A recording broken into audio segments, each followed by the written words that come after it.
నమస్కారం, ఘంటారావానికి స్వాగతం. ప్రధాన అంశాలు: దాడుల నిలిపివేతకు అమెరికా, ఇరాన్ అంగీకారం.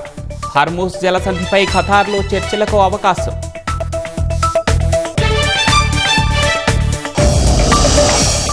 నేడు బెంగాల్ అసెంబ్లీ ముందుకు ఉమ్మడి పౌరస్మృతి బిల్లు. టీఎంసీలోని రెండు వర్గాల మధ్య పోరు జరిగే అవకాశం.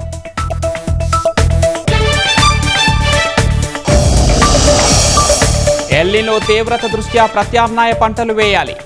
రైతులకు మంత్రి అచ్చెన్న పిలుపు.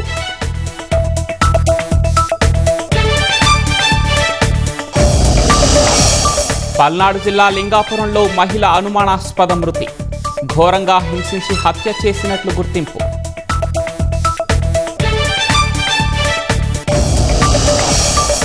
తెలంగాణ వనపర్తి జిల్లా పెబ్బేరు వద్ద ఆర్టీసీ బస్సు బోల్తా, 15 మందికి గాయాలు.